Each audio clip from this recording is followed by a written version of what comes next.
What's up, guys? I'm Johnny Bean, and welcome back to Katawa's Shoujo. In the previous episode, we experienced our little arrhythmia heart attack and ended up in this school for disabled students. And, well, we're starting to get a little bit more acquainted with some of the characters as well as, have settled into our room. So, with that said, let's jump straight into this. I wake up in a strange room. Solid morning, light shimmers against the light gray ceiling. I had forgotten to draw the curtains closed last night. This is my room, isn't it? My room. This is the third room this year that I'm supposed to call mine.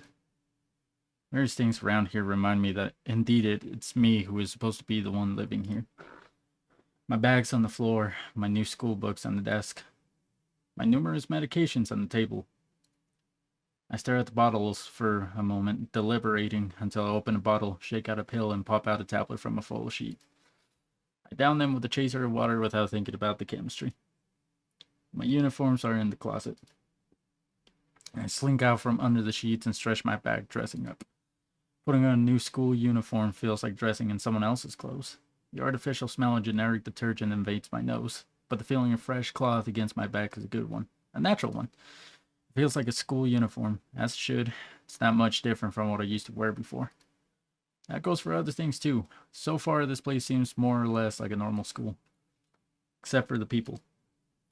I think back to my talk with Kenji yesterday, Misha's constant laughter, and Shizune's sweeping sign language gestures.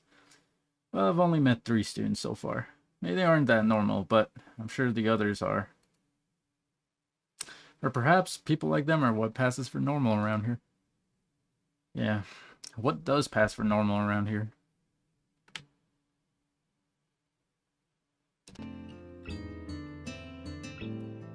I didn't see a lot of kids hanging around after classes yesterday, so maybe there are clubs. If so, I wonder if I should join one.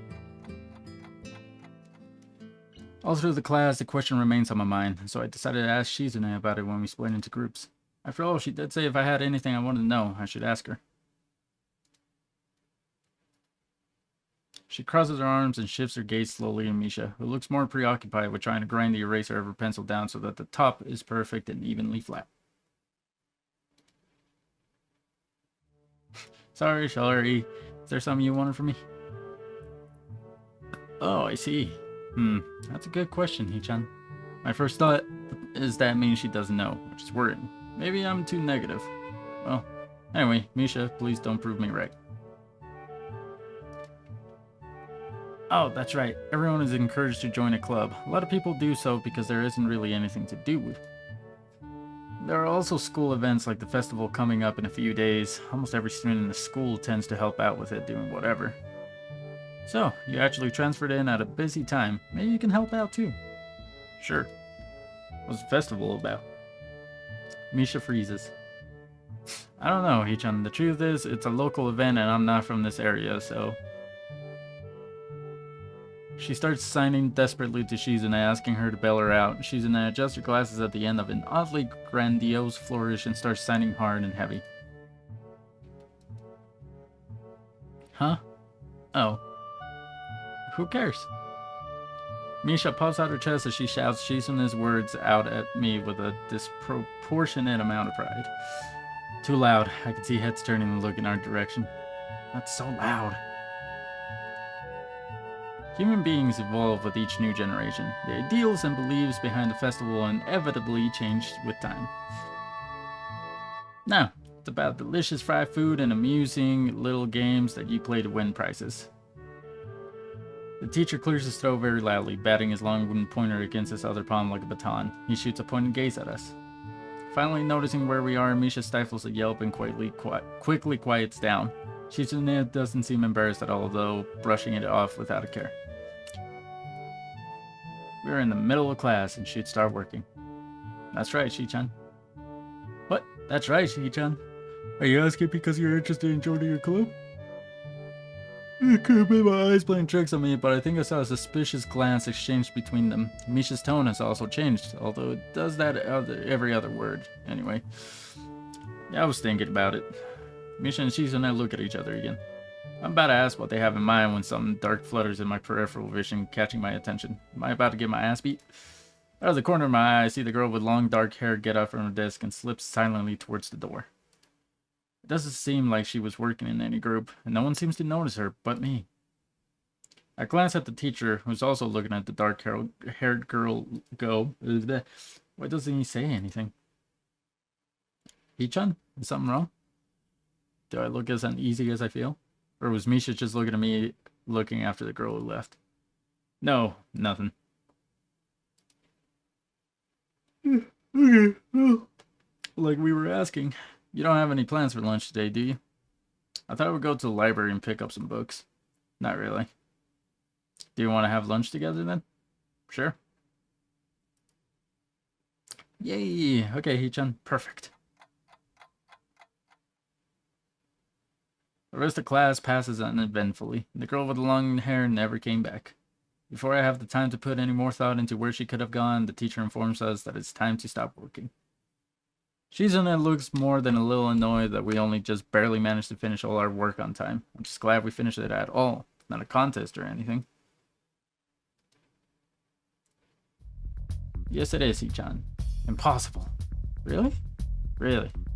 I've noticed this before, but it's kind of funny how Misha is always moving her hands, deciding not only everything she says, but what anyone else is saying at any given time. Obviously, it must be so Shizune can understand it. Her eyes dart back and forth between Misha's hands and me. I don't know who I'm supposed to be looking at. I'm talking to Misha, but that might be wrong. Maybe I should say face Shizune. I'm used to looking in the direction of the person whose voice I'm hearing, but really. Shizune can't hear me, but it would be disrespectful to talk to her only through Misha. Then again, isn't that what she's doing? No, she's at least looking at me. This is all very confusing and will take some time to get used to. It's not a contest because contests are competitions over a prize. If there's no prize on the line, it's not really a contest. Shizune's eyes flash dangerously with a competitive glare. She stares at me as if surprised that I'm challenging her. I think maybe this is a contest to her. I never noticed before how dark and blue her eyes are. It's truly an alluring gaze. Are you sure, Hee-chan? Very sure. You're wrong, Hee-chan, because I don't want to be the slowest one in the class. Therefore, what's on the line is my confidence in my abilities, and the prize is the satisfaction of proving them. Shizune pushes her glasses up the bridge of her nose in a very matter-of-fact way. I'd argue more, but the bell rings and she quickly gets up and picks up her bag, looking at me expectantly. I'd almost forgotten that I was supposed to have lunch with them. Where do you want to eat? The cafeteria? That's so plain. Okay, let's go. Plain? Well, I guess. At my old school, I like to eat outside near the back of the building. It was a good spot, but I didn't find it until near the end of my freshman year. I wonder if there's a similar place to eat here. Misha seems to imply as much. Shizune and Misha pull me towards the cafeteria, which is surprisingly not packed. Maybe some students favor eating in classroom or outdoors. I saw some of my classmates had boxed lunches. After we finish eating, Misha picks up where we left off earlier. So, Hee-chan, you wanted to know about clubs and stuff, right? Right, Shi-chan. Okay, I guess it makes sense to ask first. Exchanging a little nod to confirmation, they turn to face me again, and Misha strains her posture as if she was about to deliver a speech. Hee-chan, do you have anything you're really interested in? I used to play soccer, but I'm not really into it. I don't follow with teams and players or anything like that. As of late, I usually just read a lot. There's a book club, right, Shi-chan? Right, but it seems like they have all the members they can possibly have right now. Sorry, Hee-chan, it's a really popular club.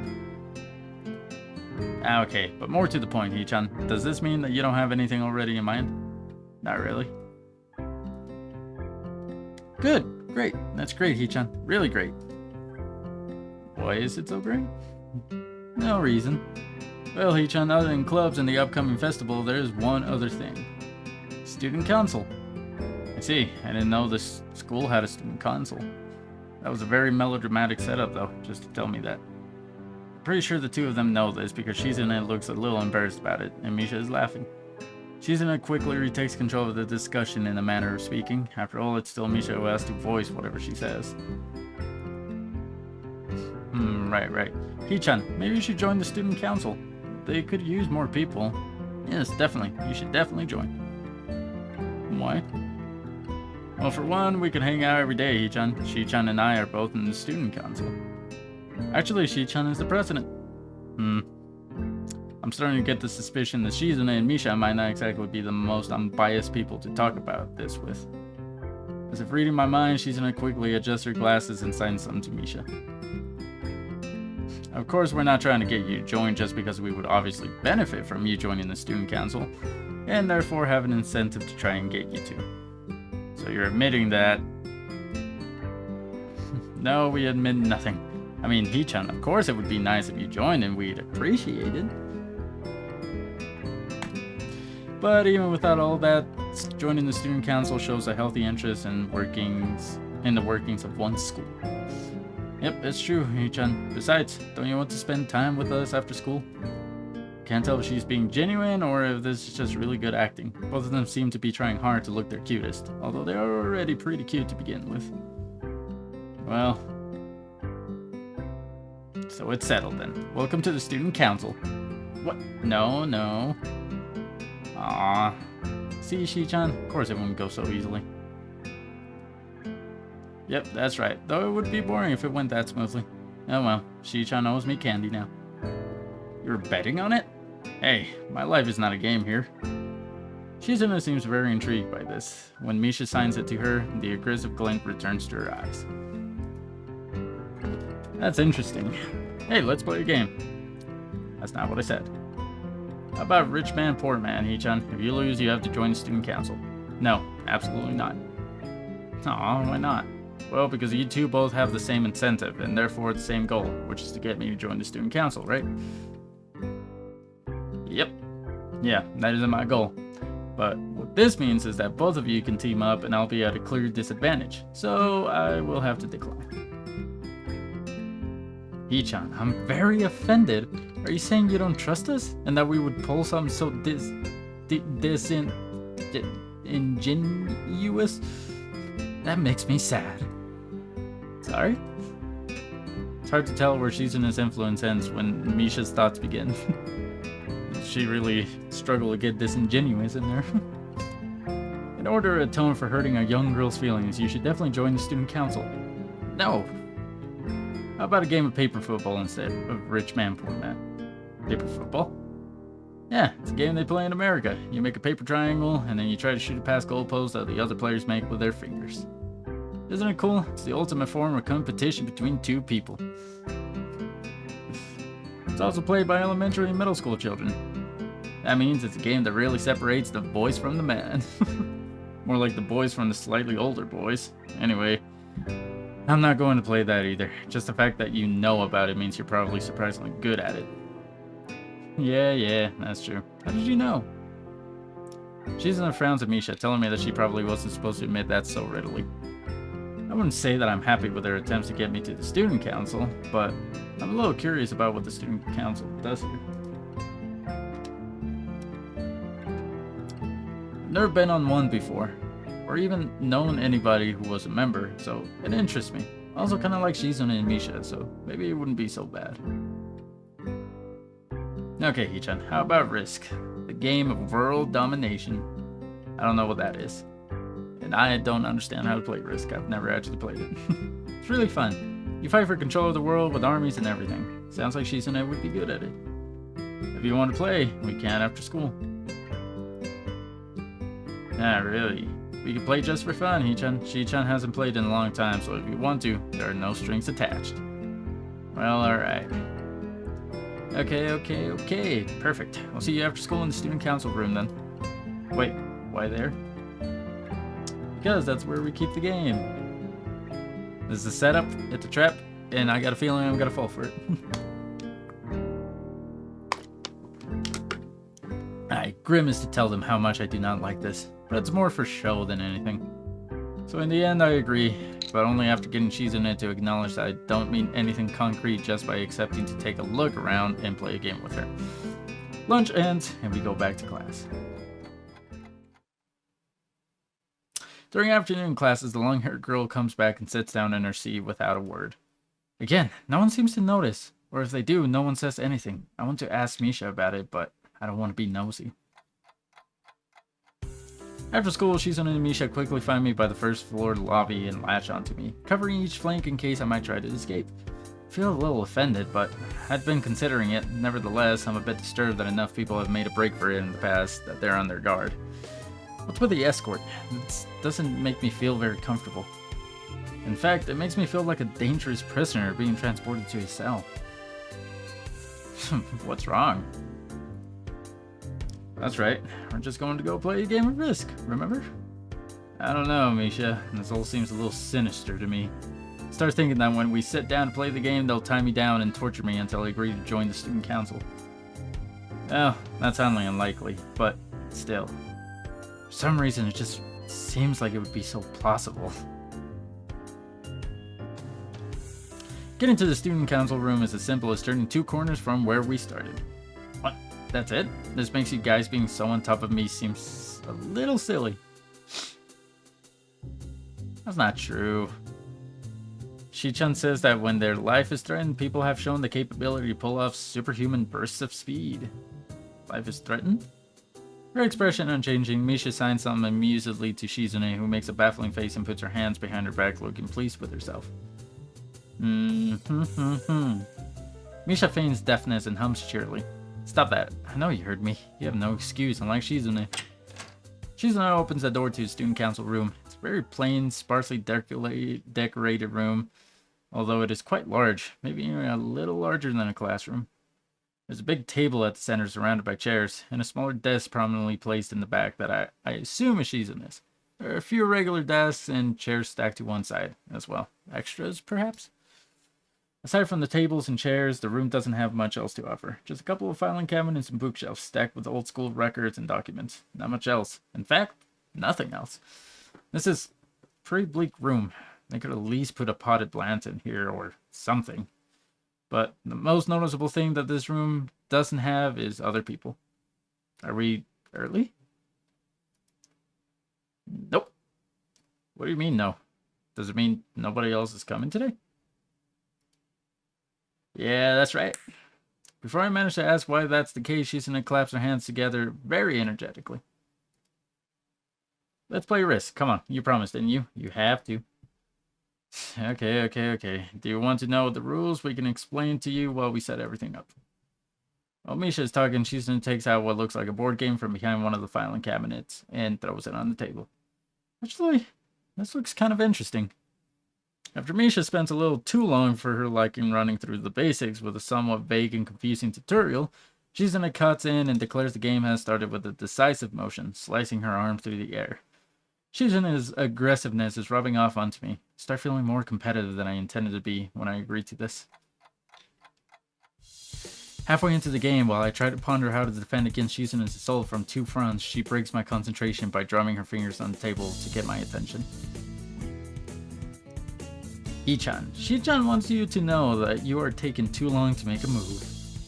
Shi-chan also says that she will let you keep Australia if you agree to join the student council. I thought this was a game with no strings attached. Just the fact that she would dangle that over my head as an offer means that she knows I care about the outcome of this game. Anyway, no.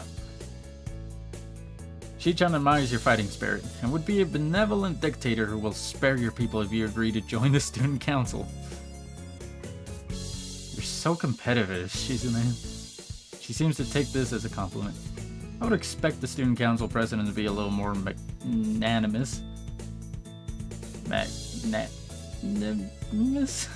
She doesn't seem to know what the word means or how it's signed, so she pulls out a piece of paper and writes it for Shizune, who in return signs it back to Misha. Misha presses her index finger against her temples as if trying to physically imprint the word into her memory. Suddenly, Shizune bursts into a flurry of gestures. Misha looks daunted by the pace of her heated signing. Wait, please slow down. Shi-chan says you're going to lose. Tell her I will crush her world empire with my rebellion. Yep, okay. Those eyes of hers shines with childlike mischief. She says you have no chance if you keep playing like this. No, you won't. It's a trap. It's smarter to play defensively here. She has a point. Nope. Play defensively. It's likely she's just trying to psych me out. Looking at the board again, I have pretty good defense set up, and I'm not going to wreck it doing something reckless. A few turns later, I lose the game anyway. Fuck. Shizune adjusts her glasses victoriously and allows herself to tentatively pump a fist in the air in celebration. You lost when you allowed me to take North America. I mean, Shi-chan, not me. Getting control of North America is ambitious because it provides a 5 army bonus, but you can attack it from 3 fronts, so you must defend them all. I thought you'd have more guts. How disappointing. Ambition, Hee-chan. Your play needs to be more daring. Ambition, ambition. I was really excited when you took South America, but then you switched to playing defensively just because you gained a small advantage. That's no good. You didn't take enough risks, and when you did, you didn't follow through. That's terrible. Damn, what to do her if I played too carefully? There's no need to rub it in my face. Wait, she get closer? I wonder if you'd even be any good for the student council. What's this? Reverse psychology? I guess I don't have to worry about joining or not in that case. Giving up just like that? I expected more of you. Seriously, is Shizune trying to taunt me into joining the council?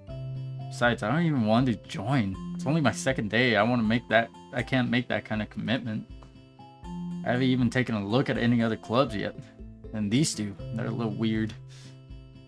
Fine, I'll consider joining the council, but I want to take a look at the clubs before I decide. Really? You're not just saying that to make us feel better? Yeah, I'm just not sure that I want to. Oh. Okay, but we're not going to give up so easily. You said maybe. There's still a chance you'll come around. Come on, we could really have fun. We could play more Risk, and maybe one day you could beat me, unless we graduate before that. That doesn't make me feel any less reluctant about joining, you know?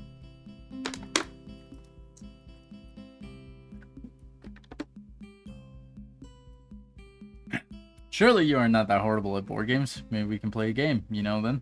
To give you a handicap. I might have said that just to make you feel better, after all. Aw, that's cold. I take a glance at the clock on the wall and realize I've spent far longer playing Risk than I expected. Sorry, I think I have to go. I wanted to go to the library. It's not closed yet, is it? Shizune scratches her head and gestures at Misha. How hard can it be to determine whether the library is open? There's a clock right there on the wall. Should be, unless the librarian is absent. I think you're right. We think the library is open. It's on the 2nd floor. Can't miss it. Do you want us to show you where it is? No thanks, it's okay. See you tomorrow. Bye-bye. One flight of stairs up and I run into problems. 2nd floor hallway is a carbon copy of the 3rd floor one. Wide, of course, and plain, like only hallways can be. The problem is that the library's whereabouts are not as easily determined as one would think. Classrooms are marked with signs stating which class they belong to, but then there's a plethora of other unmarked rooms. Is the library one of them, or is it just somewhere down the hall? I bet on the latter and choose my direction at random. After I turn around the corner, an unmarked door draws my attention because it's not closed. It's not open either, though, just barely ajar, so that I can see it's open and nothing else. It would make sense for the library door to be invitingly open, and while this one's not quite that, it's good enough. At the very least, it means that someone is inside and I can ask for directions, no matter how embarrassing that is. I gingerly push on the center of the door with my fingertips, every muscle in my arm ready to pull back at a moment's notice.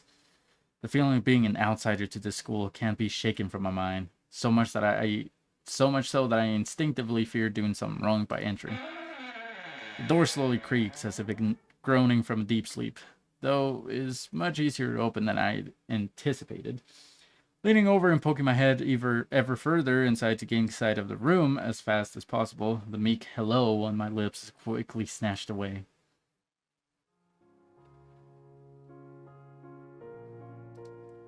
This is not what I was expecting.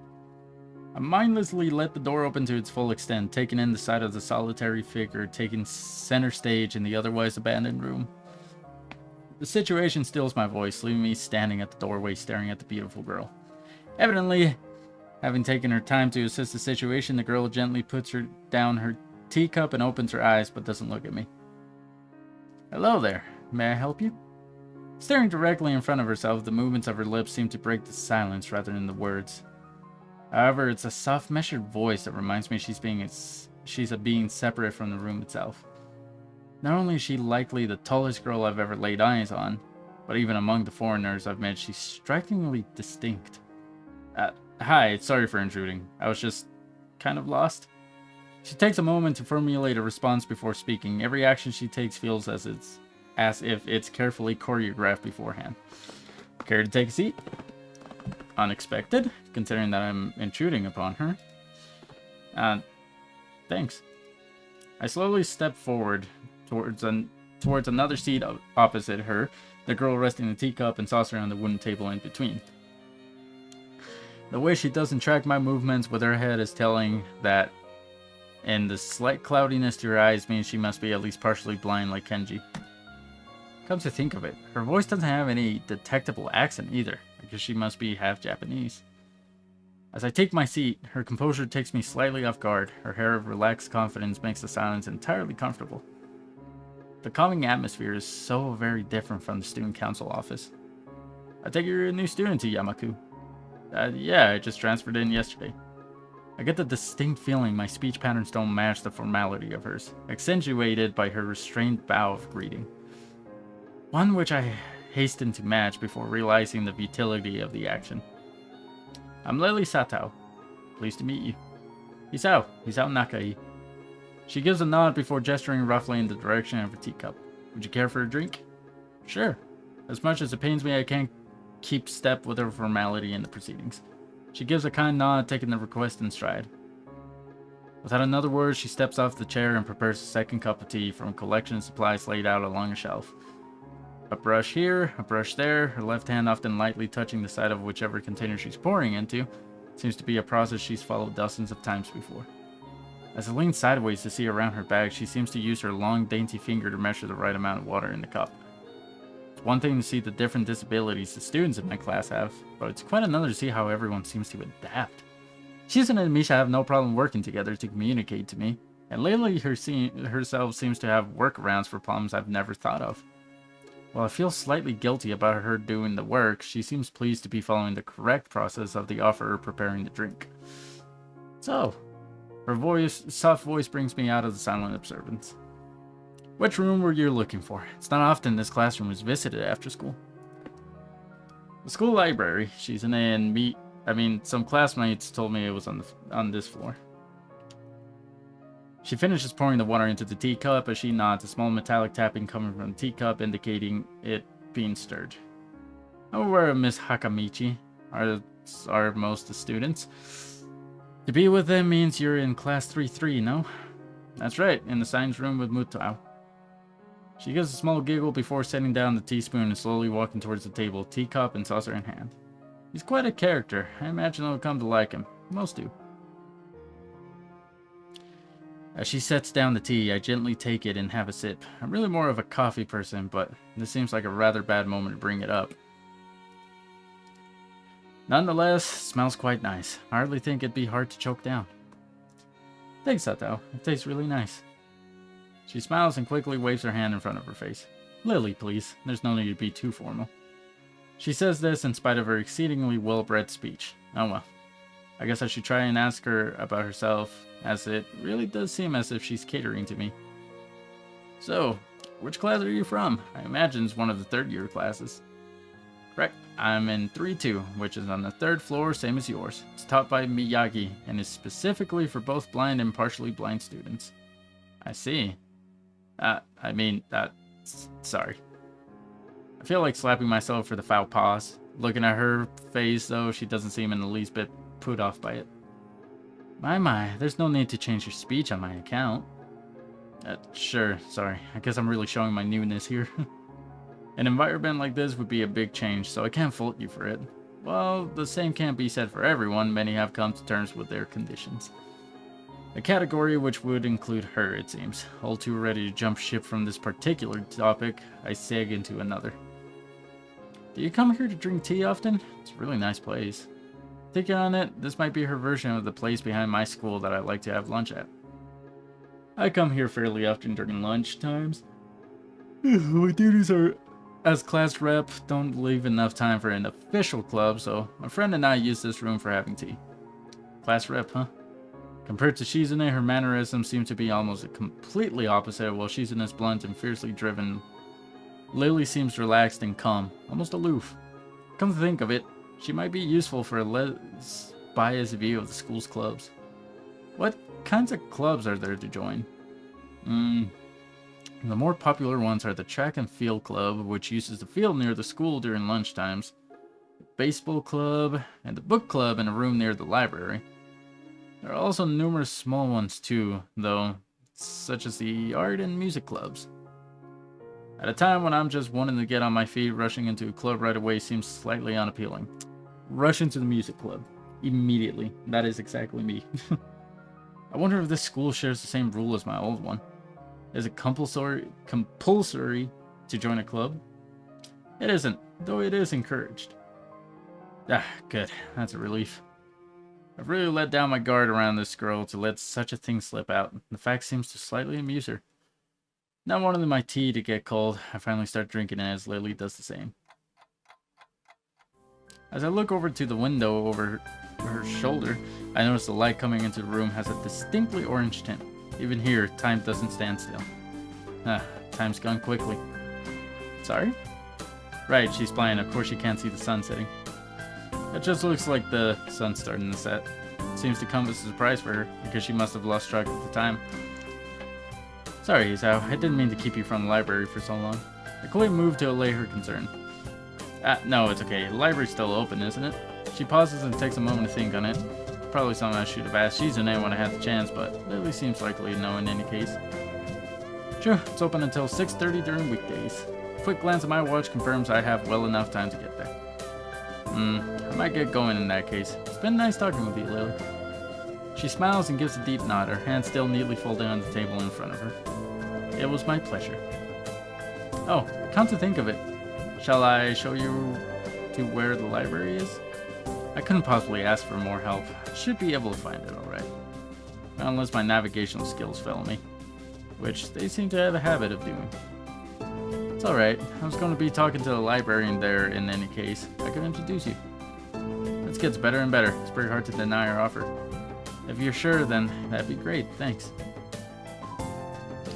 As she stands up to follow me, she takes a hold of a straight retractable cane that had been slipped in the handle of her bag on the floor. Compared to the cane the boy in my class had, Lily's looks much thinner and longer. His must be for support, whereas Lily is for navigation. Together we leave the peaceful room and enter the empty hallway on the way to the library.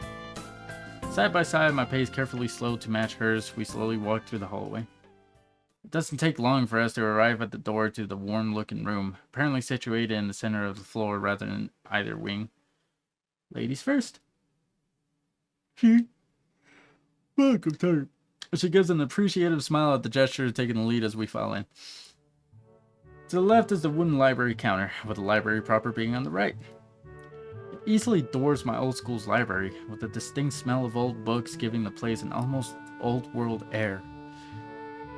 There doesn't seem to be a lot of students here. Considering the time, it isn't a big surprise. Everyone's probably either in the school grounds or the dorms. Yuko, are you here? She says it to the thin air since the librarian doesn't seem to be present, and of course Lily can't see this. What's unexpected is that it draws a reaction. Something from under the counter thuds against it, followed by a quiet wail. Aww. The origin, apparently the librarian, quickly curls out and bounces up to extremely rigid attention. Hi Lily, how can I help you? Her voice is strained in a failing attempt to sound casual as she's rubbing the back of her head. Good afternoon. What happened just now? I heard a strange sound. It's nothing, I just hit my head. See, I dropped an eraser onto my desk, and while I was looking for it, a pencil dropped, and when I was looking for both of them, you came and surprised me. Are you alright? I'm sorry, I couldn't know. It's okay, it's okay. Sorry for making you worry. This is nothing. I've had worse happen to me. What was that voice crack? She's quick to reverse Lily's apologies, almost frantically trying to push aside the possibility that she could be in any way inconvenienced by bashing her head on the counter. Yes, worse things have happened. The girl fidgets with her fingers as Lily doesn't seem to drop her concerned expression, and then she shuffles some papers around the counter for no reason. A little shorter than Lily, replete with glasses, freckles, and a very troubled look, she seems to fit a library perfectly. Ah, Lily, did you get my message? Message? Oh, the 2 imported books that arrived? Right, they finally came. I can't believe it took this long, but I missed her celebrations, partially for managing to change the topic, I'm sure. She notices me from the corner of her eye and freezes on the spot when she does. Oh no, I'm sorry for not noticing you before. Did you need to check out a book or return one? I'm sorry. The way she can so quickly shift between moods is a little unsettling. He's with me. Yuko, this is Hisao, a new student. Hisao, this is Yuko, the school library. Pleased to meet you. Hisao, right? Hisao. Pleased to meet you too, Hisao. For a second, she visibly attempts to engrave the name on her mind so she won't forget. Yuko often arranges to import foreign books in Braille for me. Would you like to tell Hisao a little something about the library? Lily's innocent suggestion is made with an expression of abject terror. Please, Lily, I can't. I don't know what you could be interested in. This is too much responsibility. How's it any responsibility at all? I don't get. But her objection is so sincere, I don't doubt for a second that she would rather disembowel herself on the spot than tell me where the light novels are. But, so there are a lot of books in Braille here? I attempt to save the day by asking the first thing that pops into my head. It seems to work at least partially, as Yuko seems to not exactly relax, but at least look slightly less tense. Well, I think about a third or a fourth of Yamaku's library is either in Braille or audio. Makes sense given all the blind students that be here. If it's only that, how come this library is so big in the first place? Well, we get a lot of new books regularly because the library is adequately endowed, and that's probably why. They spend more on new books than on my salary, and then I have to organize and shelve all of them. It's so troublesome, and they waste so much. I wish I could quit this job. A very awkward silence follows this revelation of too much information. I'll go check the aisles then, if you don't mind. Probably best for all of us if she doesn't keep talking to me. Very well. Meanwhile, Yuko, I would have those books if it's alright with you. My first impression was right. The library is surprisingly big. Ambling down the narrow aisles, I studied the spines of the books in random order, occasionally sliding one out to read the blurb, taking it with me if it looks good. In a few moments, I have a respectable stack of books in my arms. I guess I'll never be stuck for choice in here. The normality of the library sinks in. Sure, there are large print and Braille books scattered throughout, but it is what it is, a library. It's as if the calm mood from the room I had tea with Lily in snuck with us in here, unless it was here to begin with. Something about that puts me at ease, just like before. I reach the end of the aisle and find a collection of desks set up for study or personal reading. Going a little further, though, I discover a nice quiet corner at the back. While the rest of the library has the odd student sitting at a desk, either reading or stealthily sleeping, the back is pretty much deserted. As I glance around, I see someone who I recognize sitting on one of several beanbags. It's a dark-haired girl from the classroom, the one who snuck out of the classroom earlier. She's reading a book, keeping it close to her face, which makes her look like she's really into it. From the way she was acting today, I had her pegged as more of a delinquent than a bookworm. In fact, her mysterious disappearance from the class raises all sorts of whys in my head. Intrigue floats slowly but surely towards the surface, and before I know it, I'm walking towards the mysterious long-haired girl. I guess there's no harm in introducing myself, as I would with anyone else. She's a classmate, after all. Walking over to another beanbag, I take a seat and lay my books beside it. The girl starts looking scaredly up at me from underneath her fringe. This is the first time I've seen her this close. Underneath her long, dense bangs, I can see that part of her face, at least a third, if not half, is pretty badly scarred. My eyes are immediately drawn to the scars, subconsciously peeking past her hair until they meet her own eyes. For a second, I am shocked and divert my eyes to the book in her hands before I realize that looking away probably only makes it worse. It takes too many seconds to collect myself and remember what I walked up to her for. I'm sorry, I didn't mean to startle you. It's okay. The girl certainly doesn't look like it's okay, but I'll let it slide. So, do you mind if I sit here? She seems to be very uncertain whether it's okay or not for me to sit, but finally she nods just a little. Okay. I take the seat next to her and she hides herself behind her book. Life of Pi. Never heard of it. So, sorry again for startling you. I'm Hisao. She looks up from her book, stalling a little before replying. I know. are in the same class. Her speech is stilted and so quiet that it is barely audible, even in the still library. Somehow I think that my delinquent impression of her was wrong. Hanako. Hanako. I resist the urge to say that's a nice name just to have something to say, but really it's the only thing I can think of. I feel like an idiot. Everyone here must be used to being different to each other, and here I am being all bothered and fussed about the what kind of thing. Don't let me interrupt your reading. I'll just check these books if you don't mind. She nods a little and sighs a little sigh of relief. Blah, blah. So I try to read the covers and the introductions of the books. I picked up and she buries her face in her book. Uncomfortable silence consumes us. My eyes still wander to her direction and I sneak peeks at her flowing hair and it scars me. Anxiety. Ugh. After a while I realize that she's doing the same and only pretending to be immersed in the life of Pi. Her gaze is not inquisitive at all though. It darts around like a scared rabbit. When our gazes finally meet, the chain reaction is unstoppable. She stands up forcefully from the beanbag and takes a deep breath. I've gotta go do something. Without warning, Hanako takes off and runs towards the counter. Her hair-like takeoff catches me so off guard that I don't manage to go after her until she has a good head start. By the time we reach the counter, she is nowhere to be seen. Lily and Yuko are happily chatting away. Knowing that I won't be able to catch Hanako myself, I approach the girls.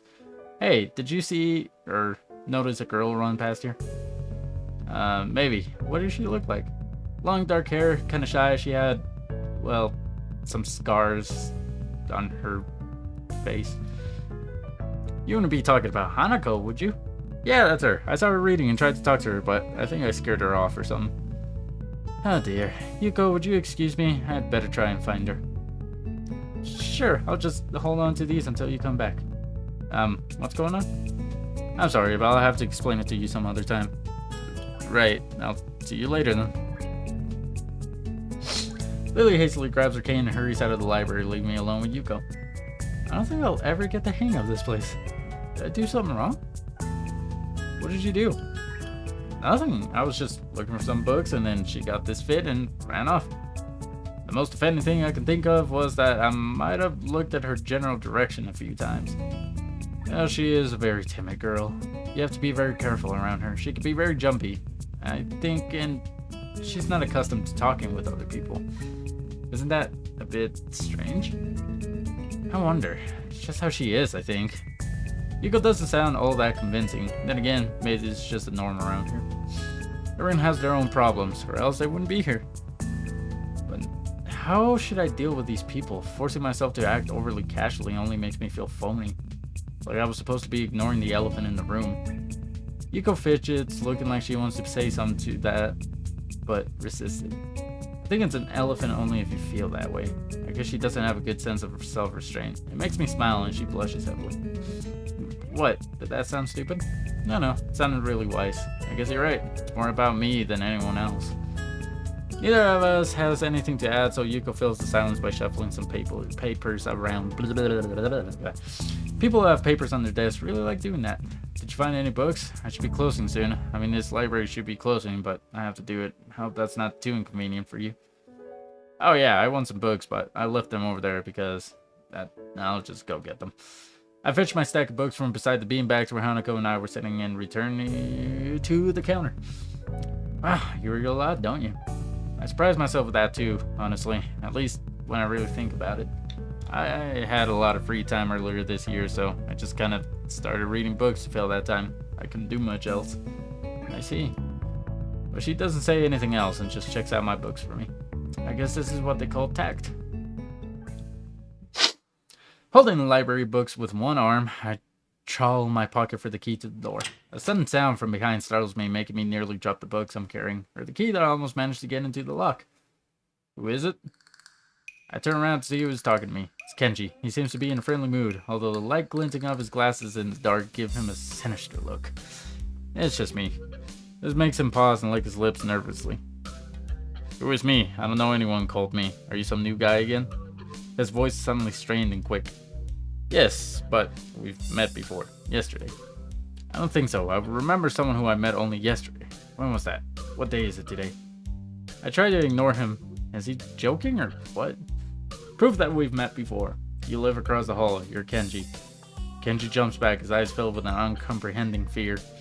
How do you know my name? Damn, this can only mean one of two things. Either we have met, and you're telling the truth, and I just can't remember it, or you're a spy. He pauses. A psychic spy. His eyes dart around me, trying to peek into my room, although it's hard to believe he can see anything through those thick glasses. His mood swung from friendly to manic in less than a minute. I'm not psychic. How do I know that? I'm not a mind reader. Kenji points a finger in my face damningly. Unlike you. Stop that, man. We met yesterday. What's wrong with you? I live in this room. Lies. If you think you can pass as Hisao because I'm legally blind, you are sorely mistaken. You don't even look like him. I mean, the resemblance is real slim. Maybe at a distance. But who do you think you're kidding? I want to grab him by the shoulders and shake him, exasperated, I rub my eyes and let out a heavy sigh. Stay there. Kenji comes closer one careful step at a time. I stay still, lest he assault me physically, although I doubt he could do much damage even if he did. Oh wait, I see now. Damn, it really is you. Sighing again, and then once again for good measure, I step backwards just in case. What's up, man? You don't look too good. I think. Something wrong? I don't know. Just had something stupid happen to me. A few stupid things, actually, even if you discount this one. I can't get a proper touch on other people here, and I have no idea if it's because of me or because of them. I don't know why I'm telling this to Kenji. It's not like we've had any contact either. That's rough, dude. Yeah, I'm sorry about calling you a psychic spy and all, but you can never be too careful. It's the hard reality we live in. I'm slowly starting to think that Kenji isn't necessarily living in the same reality as the rest of us. You see, this is how it is, this world. There's no justice, you see? Even when I lose, I win, because I don't lose the lesson. What's that even mean? It doesn't matter. He dismisses it flatly with a wave of his hand. So, what happened? Why the long face? Do you have a long face?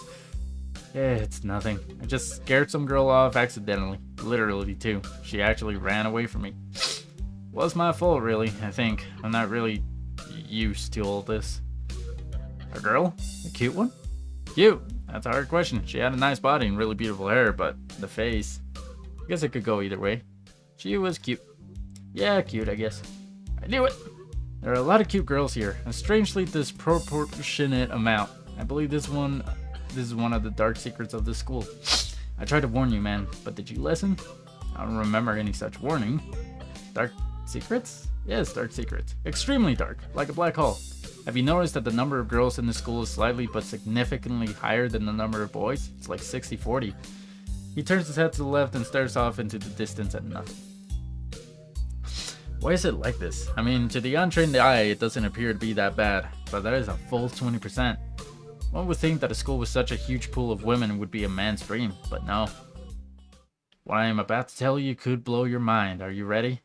I don't know where this is going, but I think I won't be missing much by cutting out now. No, I am not ready. I only get as far as turning the doorknob before Kenji starts talking again, showing that he doesn't really care if my mind is blown or not. I believe that this school is a battleground, the site of a feminist infiltration. This disparity in the number of men to women is a clear sign of how far they have come. In case this cold world turns hot, they will have superiority in numbers. Just another skirmish in the eternal war against the forces of the feminists. They're everywhere. In Japan, women outnumber men. It's not a 60-40 split, but it's only a matter of time, man. Even in America, women are the majority by a hair. They're building up their numbers in the past. The build of a military has always been the clear sign of imminent war. Japan is just the first step. Our economy is badass, and the country itself is small and isolated, yet a huge part of the Pacific in terms of political value. The perfect target. They're so cunning, as expected of women. Soon the day will come when... Kenji's voice trails off ominously. That's why you can't trust them. They'll string you along and then kill you, just as they killed me. You will end up just like me. Oh, hell no. I can't stop myself from blurting it out. Hey, what the hell does that mean? You said it, not me. It's the best I can think of. So, you're not supposed to say something like that? Damn, so rude. Where was I? Oh yeah, vast feminist conspiracy. Stop it. Stop. I lost you way back there somewhere around feminist infiltration. Too hard to follow? It's cool. I have some graphs and stuff in my room. And puppets. You like puppets? No puppets. You don't like puppets. Okay. Graphs are still cool though, right? He speaks energetically, responding almost before I'm done talking, moving his hands in an animated way as he continues to rant on. This is too strange. I hadn't pegged this relatively normal, but it's clear that I was wrong. Something on your mind, dude? Just thinking about what it's like to be the last sane man in an insane world. Kenji frowns, looking deeply upset. You mean that's you? That can't be, because I'm the last sane man in an insane world. That is my dream. You can't just steal a man's dream. What the hell? There can't be two last sane men. It would be invalidate. It would invalidate that whole last part. And the part is kind of important.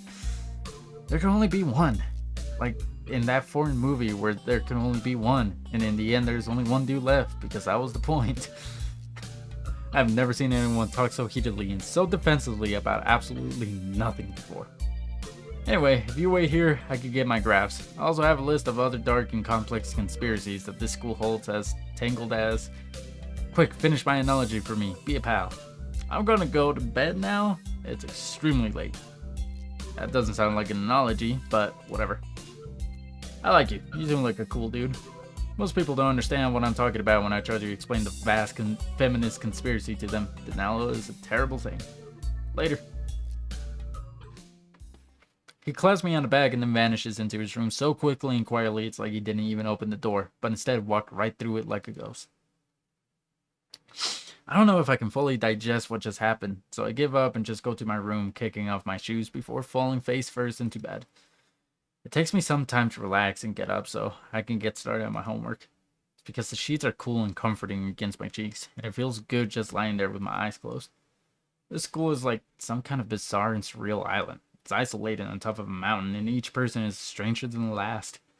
I just can't seem to fit in. What irony. One would think that fitting in a place that's made for people who are unfit for anywhere else would be easy. Maybe I'm trying too hard.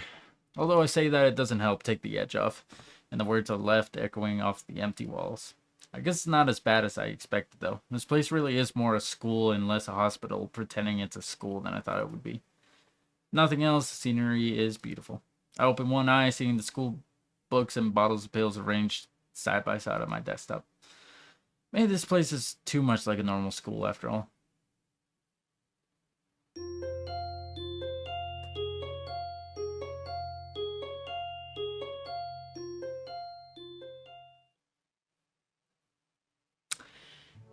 That will do it for this episode. Thank you everybody so much for watching. I hope you guys enjoyed this. Smash the like button if you did, and hit that subscribe button if you want to stick around and watch future videos as well as support the channel. I appreciate it. You'll come to appreciate it. And I will be back with more Katawa Shoujo very soon. See you guys.